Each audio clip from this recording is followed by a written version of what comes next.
První záznamy o hokeji v Českých Budějovicích se datují do roku 1911, když o 2 roky později sledovala duel v bandy hokeji na zamrzlé Malši tisícovka diváků.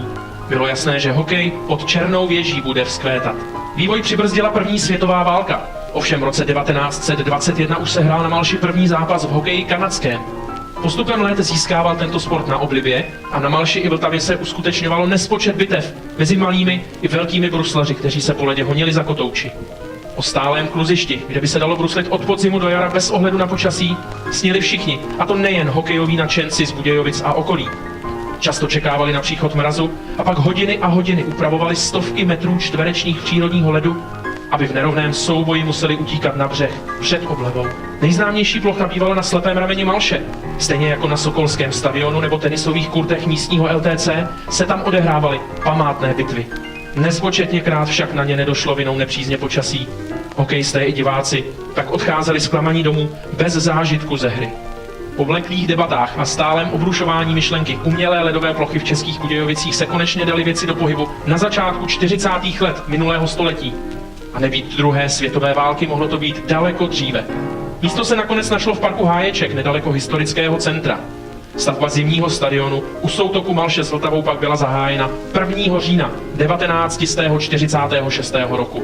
Po Praze a Bratislavě to byla teprve 3. umělá ledová plocha v tehdejším poválečném Československu. Datem 1. října 1946 zároveň začal příběh trvající desetiletí. Příběh, jehož jsme všichni doposud součástí. Po uzavření legendární pražské Štvanice je Českobudějovický zimní stadion nejstarším hokejovým svatostánkem v České republice. Pojďme se podívat na historii místa, kde se právě ocitáme a kde se psaly hokejové dějiny.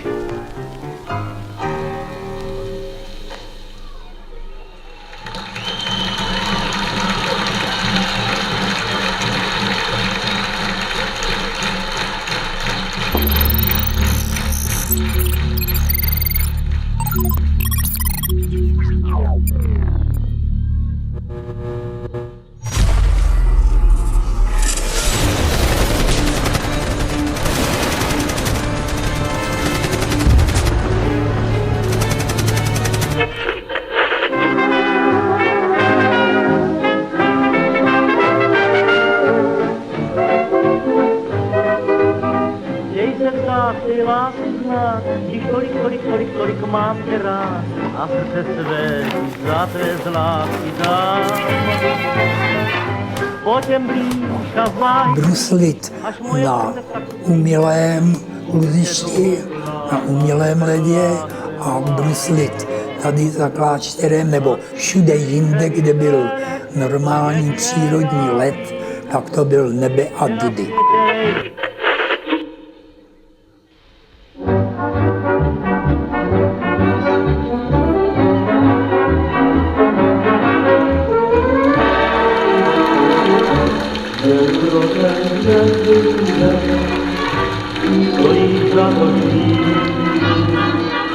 Ten klid svůj tichý mít, víc po ničem netoužit, jen pro ten dnešní den, na mě zvát, se život změní prav.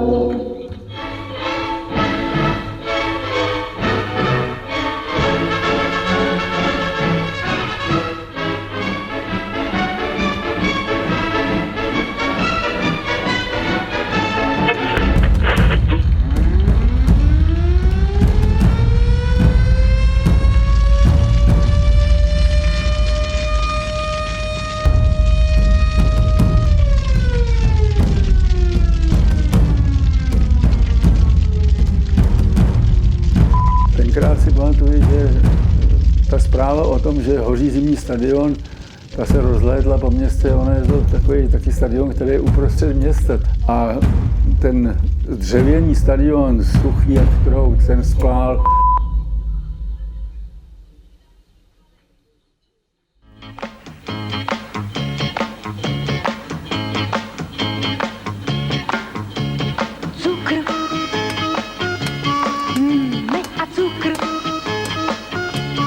Že se mi protiví, nikdo ať se nediví.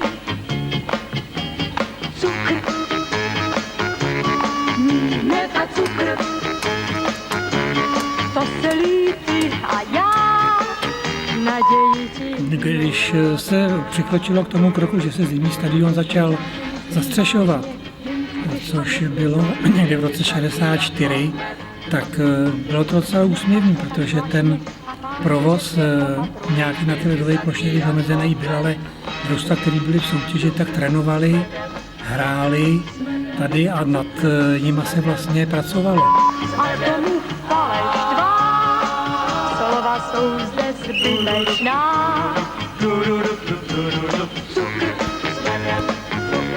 Jsme věc jak cukr.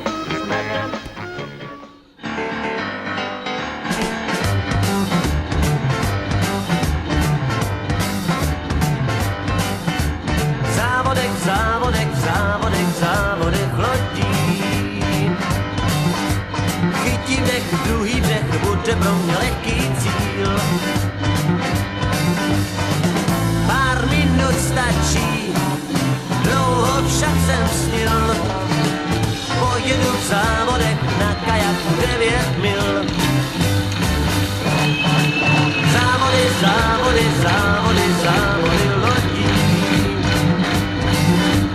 U vody, celý den se točí svět.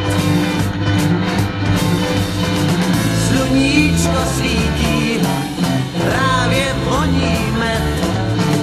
Jak začí závody. Já jsem začínal v Pionýrském domě, tento stadion byl ještě otevřený, sice nebyl dřevěný, ale byl betonový, takže jsem začal v motoru v roce 76. Na ty časy vzpomínám rád, protože tady byla dobrá parta.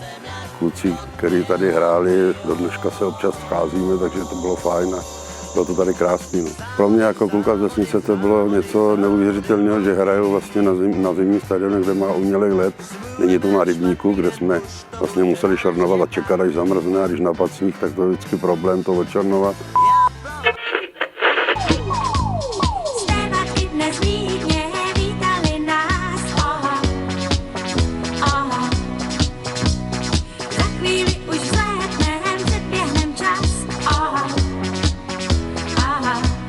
To mužstvo bylo na tu dobu bylo vynikající, bylo dobře složené, protože tady se začala objevovat nová generace v klubu, to znamená docházelo k určitému věkové výměně. A my jsme tu měli dvě mimořádně silné obrany, Dvořák Kočer, Joun Míšek, vlastně v té době asi nejlepší obranná dvojice.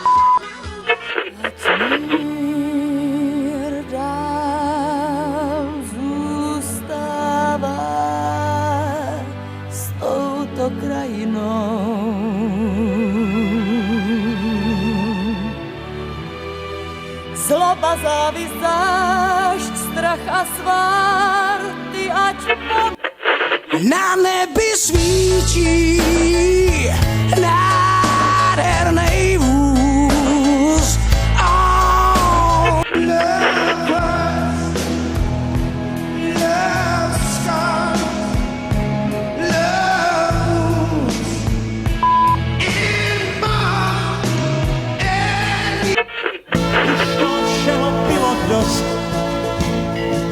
Kdo umí děti usmávat.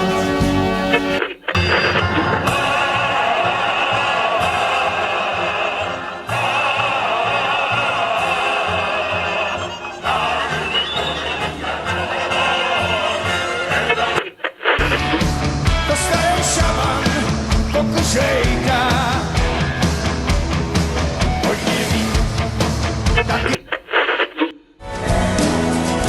Proud motýlů unáší strach, na listy se dá hvězdnej prach, proletí ohněm a mizí stále dál.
Vítejte, prosím, děkujeme.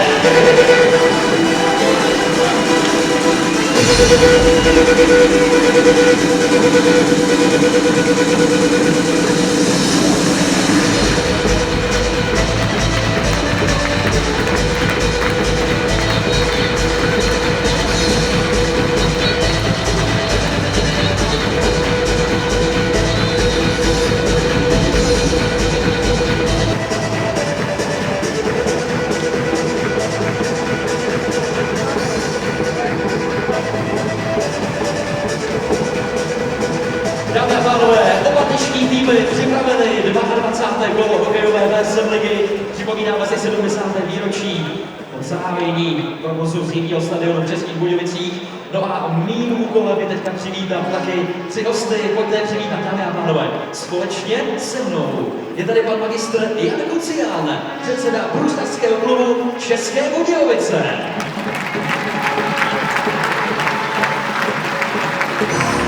Společně s ním přichází taky prezident klubu Českotor České Budějovice Roman Turek.